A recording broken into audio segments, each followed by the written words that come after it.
Coming to you from my favorite city in the world, it's Ventriloquism Weekly.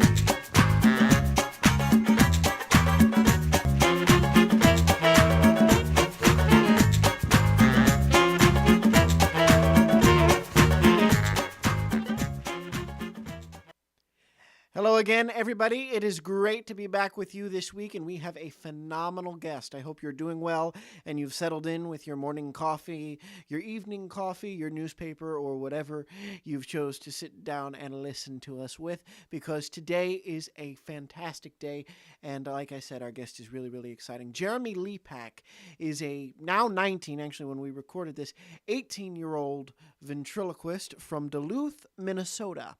And his first introduction to performing was actually ventriloquism, as he'll talk about in a minute. And you can see that passion has grown to be something he really cares about and wants to make a career out of. So here now to tell us about his journey in ventriloquism with one of those really cool Minnesota accents, our interview with Jeremy Lepak. Jeremy Lepak, welcome to Ventriloquism Weekly. How are you today, sir? I'm quite good. Thank you, Matt. How are you? I'm great. It's you're actually the first recording Okay. of the year. So sitting at home, Happy New Year. recording, getting the stockpile back up. Thanks. Happy New Year to you. I'm so excited. I just want to jump right in. I haven't done an interview in a month and a half. How did you get started in ventriloquism? Oh, it's pretty complicated. About 6 years ago, well, almost 7 years ago, I was in grade 6, and my neighbor had a DVD of Jeff Dunham, which was Spark of Insanity. Yeah. And I watched it, enjoyed it, laughed throughout the whole thing, but nothing actually came out of that until a whole year later when I was reading a J.C. Penney magazine, and I saw all the Juro pull string characters, and I found Mortimer Snurd for the first time. And I was looking up who the character Mortimer is, and I found Edgar Bergen that way. I watched several of Edgar Bergen's clips, and wow, was I inspired. So I was inspired by Jeff Dunham a little bit, and Edgar Bergen primarily. So year 7, I think it was in January or February, received my Juro Mortimer in the mail and started learning. I'm kind of backwards the way I learn. Internet videos didn't really do it for me. They just kind of explained the sounds of the letters, so that's where they were better. But my real learning came from the books. One of them by Kevin Johnson, Ventriloquism, Magic with Your Voice. Oh, cool. And there's a few others. I don't know the names of them. Sorry, people who wrote the books that I don't remember the names of. And then, so a couple years, 3 years actually, of just underground at my house. No one really knew except the family and close friends because I was getting to know it. I was doing that, and after about 3 years, I actually got my first professional figure. He's a grumpy old man. Some of you may know George in my cast, and he was made by Dan Pays. Yes. Interesting thing is, I didn't initially have money for him. It was my grandpa's will. When he passed away, we sold his house and everything. And so I carried on his legend, ironically, with a grumpy old man. And that's about the year I made my first live show. Nothing near what I am now. It was about 2 minutes at a coffee shop, kind of get to know the stage. And I started enjoying the stage performing. Been doing stage performing for about 3 years. And just last year, 2014 Ven Convention, I got my 2 newest guys. One of them was kind of a surprise, though. I was only going to get 1 new character. Congressman Monty, he's built by Marianne Taylor. Yes. And Drunk Uncle Larry, an Ed Nerd character by Steve Axtell. Yes. And that pretty much brings us to this year. My main inspiration is Edgar Bergen. Jeff Dunham is pretty cool, and I also enjoy Paul Winchell quite a bit. Yes. Paul Winchell is Yeah. just talk about all around talent. Paul Winchell is just incredible, and I Oh yeah. love to see when youth really enjoy. You say book learning. Kids today. I know I sound old, but I'm only 20. I uh, the it's good to enjoy books. It's good to get that knowledge from books. And you say, Oh yeah. and it's cool. I gotta ask. You say you saw Jeff and you were inspired by Jeff. Had performing been a part of your life before ventriloquism? Just performing in general? No, not really. The only time I was on stage before doing ventriloquism was the spelling bee in the 5th grade, and I barely remember that. But Did you win? no, I lost to the word hickory. Ah, man, Oh well. that's tough. So along the way, then, since Vent was your first exposure, not only um, to ventriloquism, but to Yeah. performing in general, which actually is quite rare. We're finding here. When did you fall in love with it? When did you say this is what I want to do? Well, it was after a few years of using Johnny. Pretty soon, actually, before I got the Dan Pay as my first professional figure. Let's see. Trying to think back here. I was really getting to know my inner character, kind of. The Mortimer figure became Johnny Snurd, Mortimer's grandson, Mm-hmm. ironically. And I was getting to know the art of creating characters and really bringing them to life, making them believable, and really fell in love with ventriloquism when I started visiting Ventriloquist Central quite a bit. Yes, one of the uh, coolest online sections, Yep. little blogs So about ventriloquism. Dan Willinger and Steve Hurst get some of the Mm-hmm. credit for my inspiration. Oh yeah, I love to go on and look at their collection. It's great. Oh yeah. So, those first shows you talked about them. What kind of shows do you do now? You say it wasn't as much Well, as it is now. yeah. Nowadays, I go for just over 22 minutes. About. I'm still working on being on stage for longer. Mm-hmm. That takes years to get right. Yeah. And my shows are primarily PG-13 kind of style, kind of like Jeff Dunham, but a little more mild. Yeah. I'm not as wild. Like I actually do not swear on stage because I think it's unneeded. Mm-hmm. But I do toss in the occasional sexual joke, a little bit of stereotype. Never really hurt anyone. Mm-hmm. But I also do G-rated depending on the audience. I've done G-rated fundraiser shows.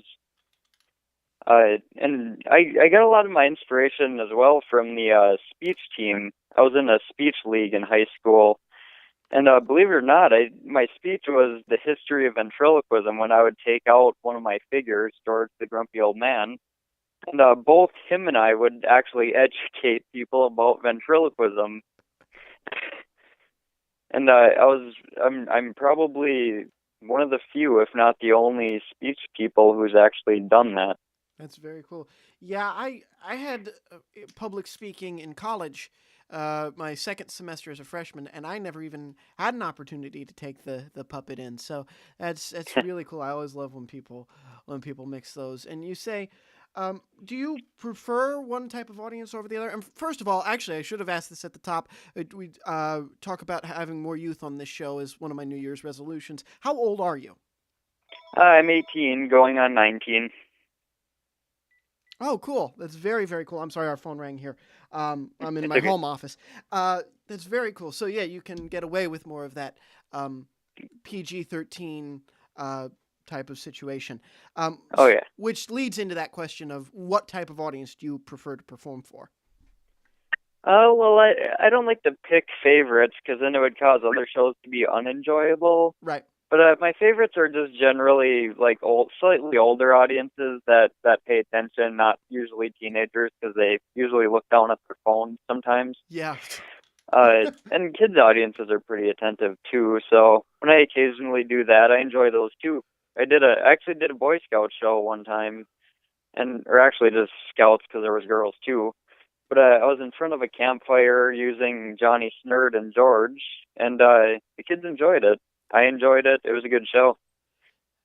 That's very, very cool. So, you talked earlier about. I want to talk about when you work in front of older audiences.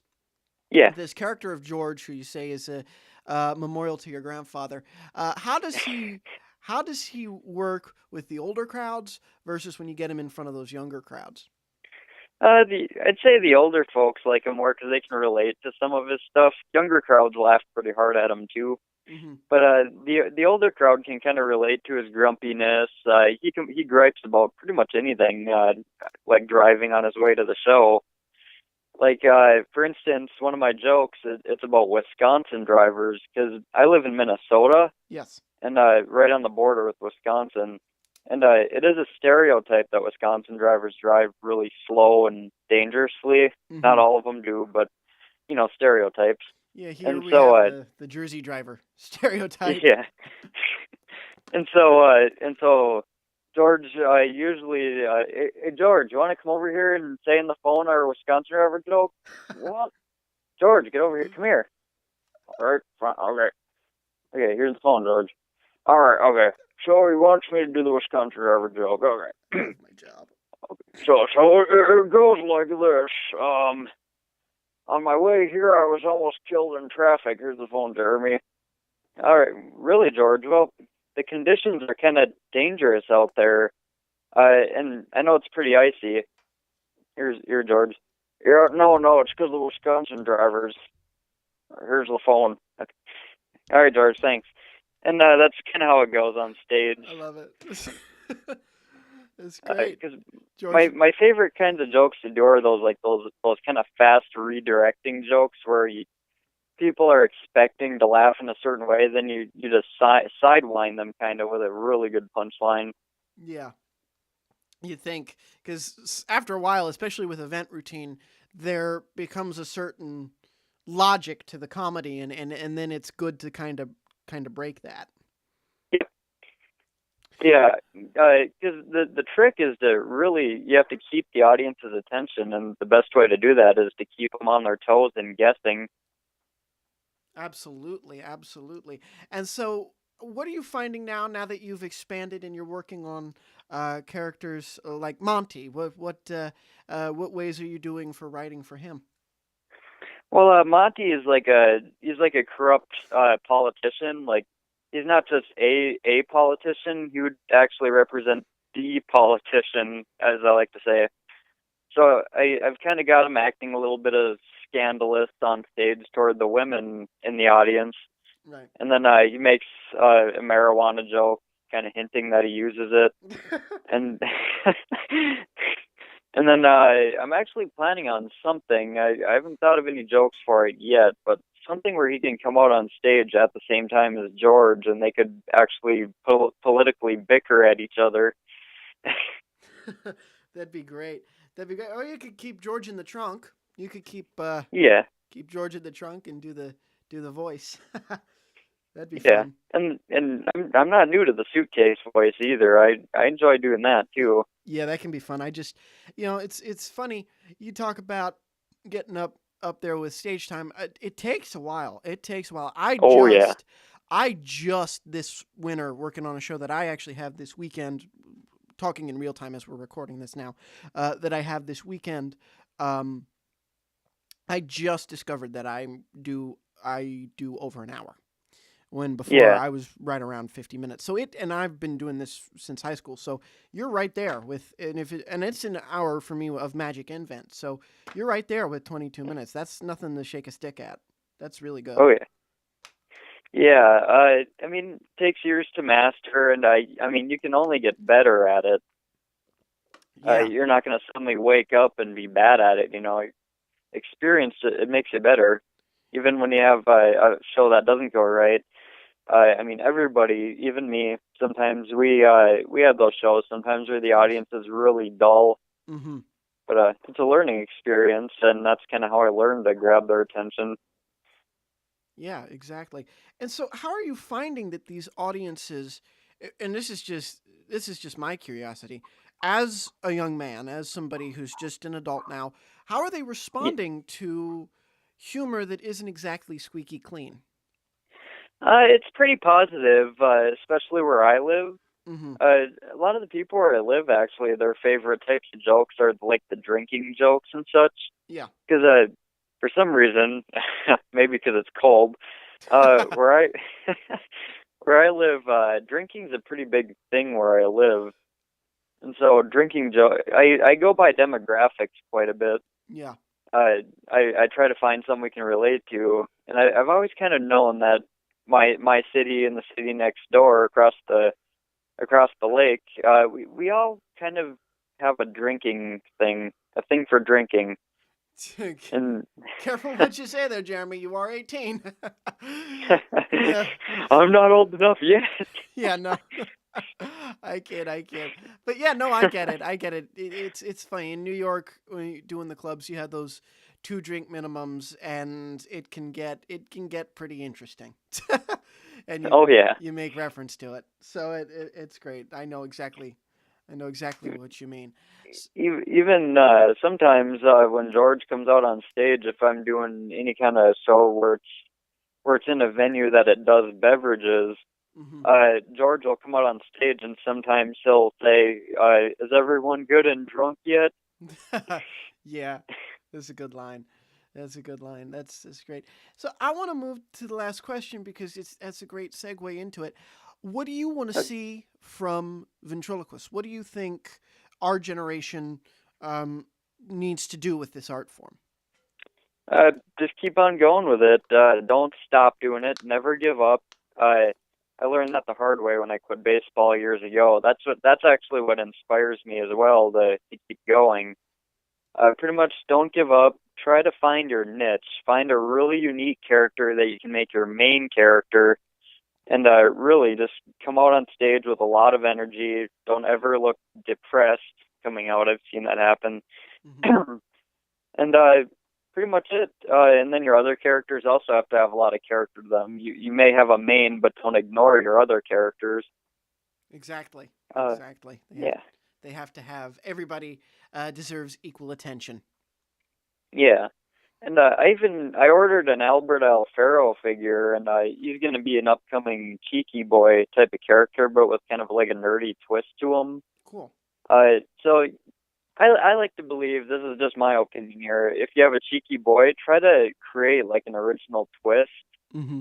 Like Charlie McCarthy was really classy, whereas Jerry Mahoney was kind of your all around cheeky boy. Yep. And yeah, Yeah, absolutely. It's all about originality. oh yeah. Absolutely. 'Cause, Uh, Go ahead. I oh sorry. No, you're You fine. go ahead. No, no. No. You have Oh another okay. thought. Say it. Go ahead. Okay, because I am thinking at one point, just for the ventriloquist here to know, I at one point I'm gonna retire the Johnny Snurd character. So if anyone wants to do Johnny Snurd on stage, they can go ahead. Because I couldn't seem to get anything out of it. It was an Edgar Bergen tribute. Hmm. Uh, but if anyone wants to use Johnny Snurd routine, be my guest. I'd love to hear what you can do with them. All right, Jeremy. That is wonderful. Always great when fellow ventriloquists share and pass things off. And thank you so much for coming on the show. And I look forward to great things from you in the future. You take care, Jeremy. Thank you. You too. Thank you so much again to Jeremy. Jeremy, I wish you nothing but the best on this journey. I can tell you're very passionate about this art form, and I'm sure nothing but the best is ahead for you. And that is it for us this week. Thank you for listening. You can find out more about Ventriloquism Weekly by visiting ventriloquismweekly.com. You can find us on Facebook by visiting Ventriloquism Weekly podcast for ventriloquists. Search for that in the search bar. Oops, I just banged against the microphone stand. Sorry if you heard that. Ventriloquismweekly.com and search on Facebook Ventriloquism Weekly podcast for ventriloquists. You can tweet about us or tweet at us using hashtag or at talk4two respectively. That is TALKFORTWO. Hashtag talk4two. You can even use the hashtag on Facebook. And you can reach out to me directly at ventriloquismweekly@gmail.com. That's ventriloquismweekly@gmail.com. Can't wait to see what next week holds. Another great guest and another great episode of the show. Signing off from New York for Ventriloquism Weekly, I'm Matt Bailey, reminding all you vents out there to keep talking for two.